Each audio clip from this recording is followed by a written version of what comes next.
जो बोलूंगा सच के सिवा कुछ नहीं बोलूंगा। सभापति महोदय, अपनी बात मैं मुख्यमंत्री और सरकार की नई पेंशन स्कीम की जगह पुरानी पेंशन स्कीम बहाल करने के ऐतिहासिक और युग परिवर्तन फैसले के लिए राज्य सरकार के समस्त कर्मचारियों की तरफ से धन्यवाद और आभार प्रकट करते हुए अपनी बात शुरू करनी चाहूंगा। सभापति महोदय, ये देश जब आज़ाद हुआ, आज़ादी के बाद समाजवादी मॉडल लागू किया गया।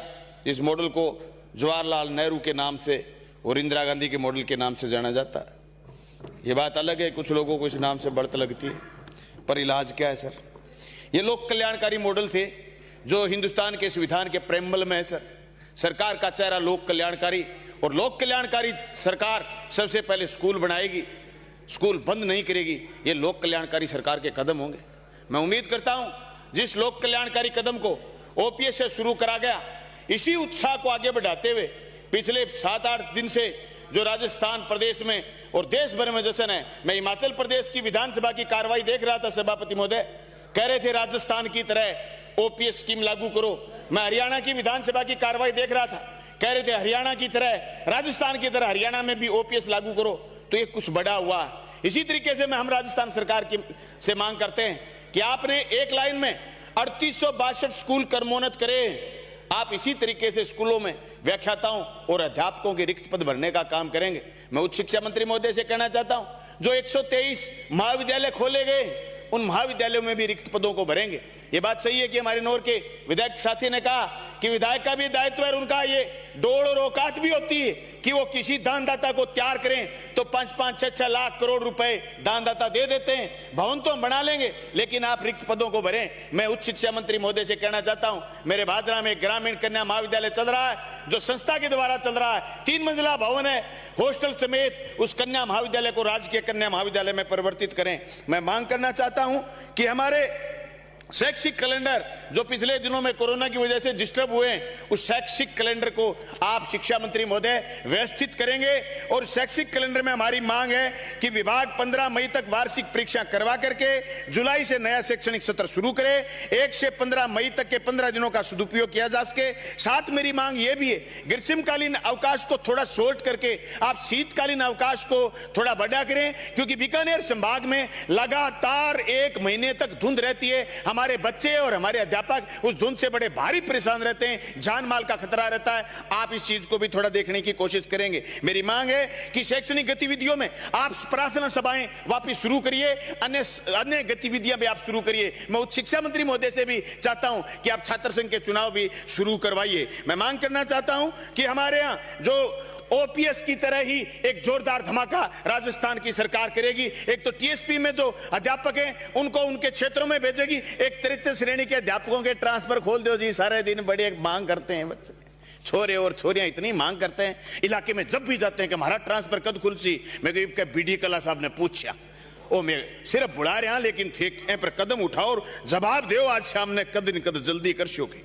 आए हमारी मांग है सर, सभापति महोदय थोड़ा ध्यान करिए। आप स्कूलों में जैसे अध्यापकों के पद रिक्त हैं, वैसे पीटीआई के पद भी रिक्त हैं, जिसे शारीरिक दक्षता में हरियाणा से जो इलाका, पंजाब से जो इलाका लगता है, वहां पीटीआई के पद कम होने का मतलब या पद खाली होने का मतलब है विद्यार्थियों का शारीरिक दक्षता में निपुण ना होना, और दूसरा उनका मैदान पर नहीं जाना। मैदान पर नहीं जाने का मतलब है नशे की तरफ नौजवानों को जाना।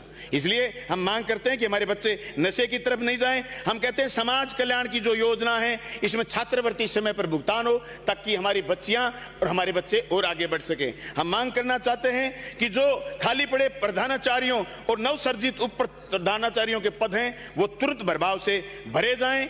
वेतन प्राध्यापक वरिष्ठ 2009-10 को नियमित पदोन्नति का लाभ भी प्रदान करा जाए। मैं मांग करता हूं कि इसी सत्र में मातृभाषा राजस्थानी को आप राजस्थानी भाषा का दर्जा देंगे।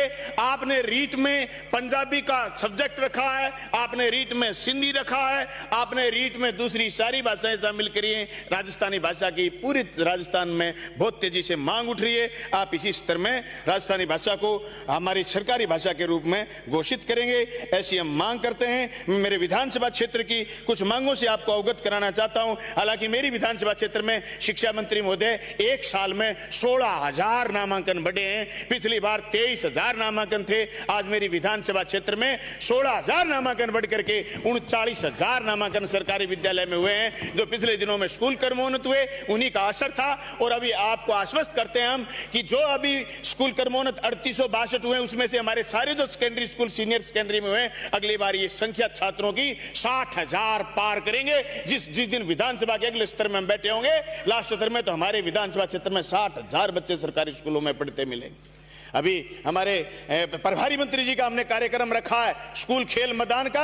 हमने हमारे एमएलए कोटे से स्कूलों में हॉल का निर्माण, स्कूलों में खेल मैदान के लिए पैसे दिए। बाबा साहब भीमराव अंबेडकर के प्रतिमा का अनावरण और स्कूल खेल मैदान का अनावरण का कार्यक्रम है। उसमें आप देखेंगे किस तरीके से विद्यार्थियों का मांग आती है। हमारे यहाँ मांग आ रही है विद्यार्थियों की कि हमारे कला संकाय के साथ साथ जिगाश्री बड़ी विद्यालय में पॉलिटिकल साइंस कला संकाय के साथ साथ एग्रीकल्चर सब्जेक्ट खोला जाए। हमारे यहाँ राजकीय उच्च माध्यमिक विद्यालय जोगीवाड़ा, जहां अभी एग्रीकल्चर कॉलेज मंजूर हुआ है, वहां और डाबड़ी में और ढीलकी और बरवाड़ी गांव में कृषि संकाय खोला जाए, जिससे हमारे विद्यार्थियों की संख्या बढ़े और हम एग्रीकल्चर कॉलेज का लुत्फ उठा सकें। सभापति महोदय, हम मांग करना चाहते हैं कि विज्ञान संकाय के रूप में मेरे विधानसभा क्षेत्र के काफी गांव हैं जो बार बार मांग कर रहे हैं। कुजी गांव है जिसमें जो बड़ा गांव है, कलाना बड़ा गांव है जो विज्ञान संकाय की मांग कर रहे हैं। रामगढ़ और नेठाना बड़ा गांव है जहां विज्ञान संकाय की मांग कर रहे हैं। मैं मांग करना चाहता हूं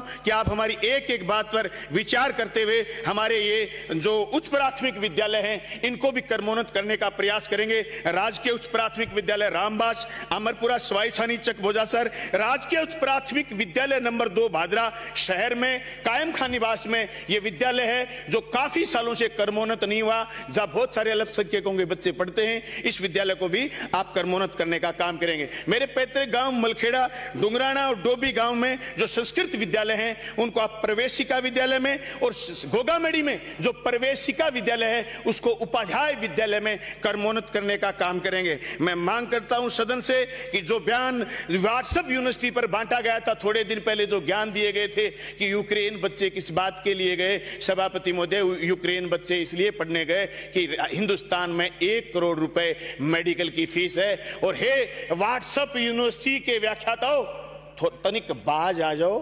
कमजोरी हमारी थी कि हमारे बच्चे यूक्रेन गए। ऐसी परिस्थिति में मध्यम परिवारों के बच्चे यूक्रेन गए जिनके सपने डॉक्टर बनने के थे। उनके सपनों को लाछन देने की बजाय हमें हमारी व्यवस्थाएं चेक करनी चाहिए।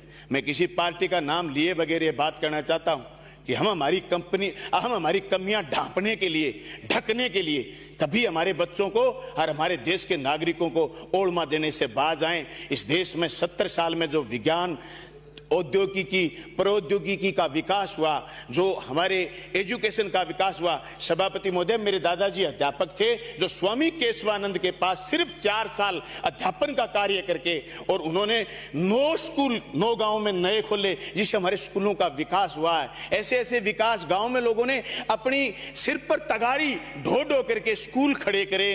उन स्कूलों को बंद करने की बजाय मेरा आपसे निवेदन है, जो स्कूल बंद पड़े, अंग्रेजी माध्यम स्कूल, आगे से उन्हीं विद्यालयों में खोले जाएं। ऐसी जोरदार बिल्डिंगें गांव-गांव में खड़ी हैं, आप देखो तो अचंभा करो कि ऐसी स्कूल। हमारे यहां जब शादी होती है, हम बच्ची की जब लास्ट में उसकी विदाई करते हैं, उस समय जाजम पर बैठते हैं तो स्कूल के नाम के 2-2 हजार 5-5 हजार रुपए हैसियत के अनुसार लोग दान करके जाते हैं। इससे हमारी स्कूलें बनी हैं। सरकारों की मदद के साथ साथ समाज ने मदद करी है।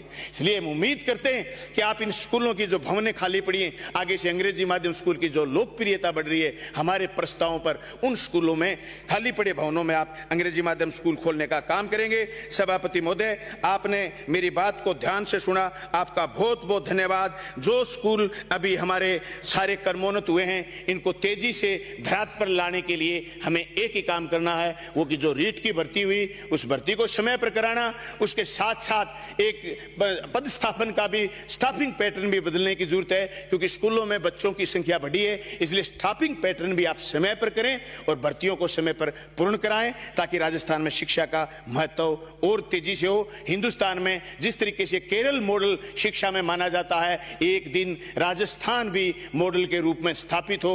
कोरोना में जिस तरीके से राजस्थान का नाम आया, गाए बगाए देश और दुनिया के अखबारों में छपा, हम उम्मीद करते हैं राजस्थान प्रदेश के लोग और जनप्रतिनिधि, राजस्थान प्रदेश का युवा ये उम्मीद करता है कि राजस्थान भी एजुकेशन में टॉप होगा। हमारे बच्चे भी अंग्रेजी में फराटेदार बात करेंगे, मातृभाषा को भी मान्यता मिले। इसी उम्मीद के साथ आपने मुझे ध्यान से सुना। आपका बहुत बलवीर सिंह लूथरा।